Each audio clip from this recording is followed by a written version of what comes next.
பகா எண்கள்ல HCFO எல்சிஎம்மும் கொடுத்தா எப்படி பண்ணலாம் அப்படிங்கிறத சொல்லி தரேங்க. பகா எண் அப்படின்னா என்ன? நம்பர் 1, அதுக்கப்புறமா எந்த நம்பர் கொடுத்துருக்காங்களோ அது, இந்த 2ஆல மட்டும் வகுப்படுறதாங்க பகா எண். எக்ஸாம்பிளா 3, 7 இதை எடுத்துக்குவோம். இதோட HCF கண்டுபிடிக்கணும். 3 1ஆல தான் வகுப்படும், அதுக்கப்புறம் 3ஆல வகுப்படும். 7 1ஆல தான் வகுப்படும், அதுக்கப்புறமா 7ஆல தான் வகுப்படும். இப்ப இந்த 2 நம்பருக்குமான HCF அப்படின்னு கேட்டாங்கன்னா 1, அதாவது எந்த ஒரு பகா எண்ணா இருந்தாலும் அதுக்கு HCF 1 தாங்க. சரி, ரைட். எல்சிஎம் பார்ப்போமே. இதுக்கு எல்சிஎம் பார்க்க ரொம்ப சிம்பிள். 2 நம்பரையும் பெருக்கிடணும்.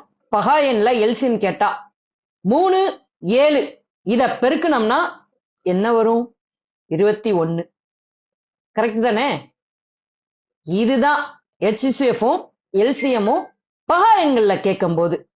ஓகேங்களா? இன்னொரு கணக்குல அடுத்த வீடியோல உங்களை பார்க்குறேன். நில்லுங்க. நம்ம யூடியூப் சேனலை சப்ஸ்கிரைப் பண்ணாம இருந்தீங்கன்னா சப்ஸ்கிரைப் பண்ணி வச்சுங்க. இன்ஸ்டாகிராமையும் ஃபாலோ பண்ணி வச்சுங்க. உங்களோட கருத்துக்கள்லாம் கமெண்ட்ல சொல்லுங்க.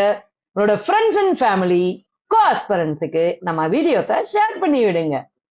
வரட்டுமா? பார்க்கலாமா? பார்ப்போம். பாய்.